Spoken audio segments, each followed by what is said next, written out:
Greetings, everybody. This is Chairman Capo Daniel. I want to give you this brief update. Paul Biya, the president of Cameroon, La République du Cameroon, or the Republic of Cameroon, whatever name you choose for column, he then put out a tweet for a personal office account for Twitter or X.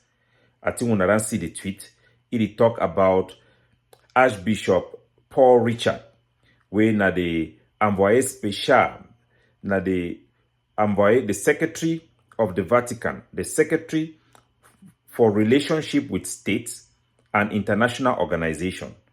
He then received it for office, he then put out the tweet, of course, in perfect diplomatic language. He talked about the discussion of the framework of the relationship with the Vatican get them with Cameroon. That is just diplomatic language. Is expected in this 10th anniversary, but we know that the reason for the visit of Archbishop Richard is not about the 10th anniversary. We have met the Archbishop when we had a meeting with the Pope. As you all know, the Pope have expressed and called for a negotiated settlement as the only way for justice and peace, for sustainable peace to return back to the Cameroons. We have engaged with the Pope to push forth the peace plan paper that called for autonomy, effective devolution of power for our region, for our country, the former British Southern Cameroon.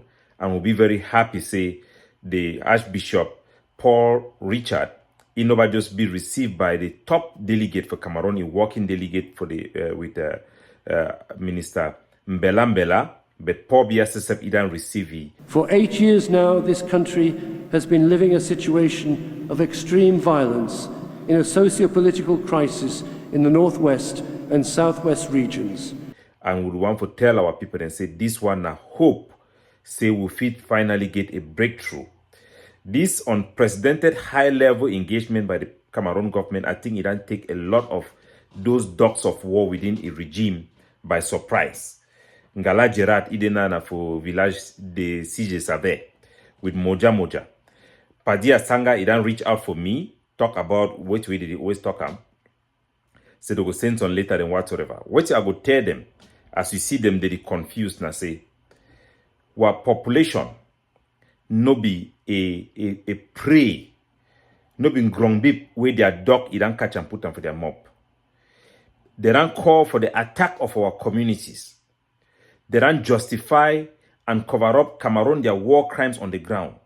Encourage Cameroon, who don't see her conduct titles, they tag innocent civilians the way they disagree with them, for Facebook, for social media as Ambazonian combatants.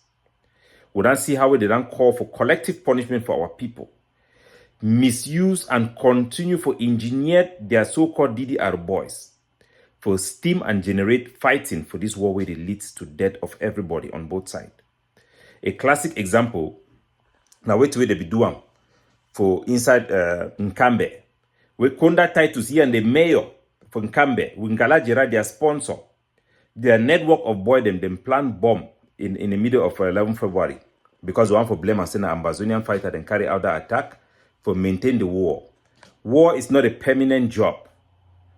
War is not a source of income. You cannot be celebrating when they are killing boys, humiliating and insulting an entire population because of your own gains. Now time for we for de-escalate. Now time for all sides, activists on both sides, propagandists from both sides, to stop the using inflammatory statement, to stop the cyber bullying, the misdirecting of Ambazonian fighters or the misdirecting of Cameroon military to go and attack innocent people. The killing and suffering must come to an end. And I'm appealing to the conscience of everybody to put the interests of our people first. The Cameroon government have conceded and admitted that the purpose for which this struggle started, the essence of this struggle, which was that we, the people of the Southern Cameroons, Anglophones in that country, we are a special people. We came into that country out of an act of self-determination. to be as equal partner. Our self-governance have been stripped from us. We do not feel a part of that country. Whatever cosmetic solution that was offered has not stopped the war. The war is still going because it does not meet the minimum aspiration of our people. It is time to sit down and solve this problem on the negotiation table and stop the war of shame. So we are happy of the news we are hearing from the people that we talk to, the people who are peace lovers, who love justice. We are happy for this visit and the fact that Paul Biya accepted the visit. We thought that it would end with Mbela. He accepted the visit, received the representative of the Pope. The Pope is a neutral person. We are not saying that the Pope supports the Ambazonian movement.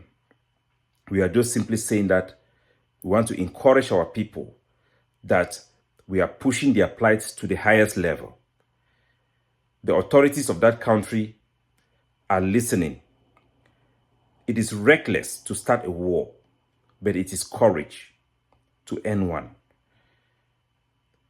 Let all of us work towards this objective. Let us stop the unnecessary killing. Let us stop the unnecessary killing.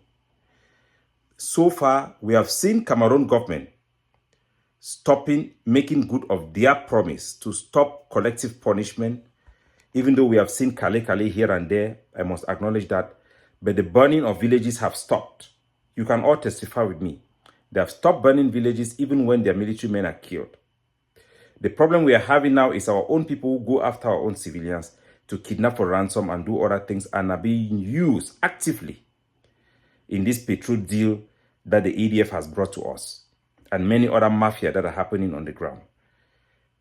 This stalemate must be broken. We must fight for the peace as vigorously as we fought for war. It will need a change in narrative. It will need a change in the way we see each other. It will be a change, a relook of everything so that our people can have a chance to have what they deserve, to have their own self-governance and maintain their pride, their human pride and dignity. Cameroon have gone through their own war in the French side. How did they treat the Maquisards who fought for their independence? We should learn from the past, we should learn from history and do the right thing. We must do the right thing. God bless you all.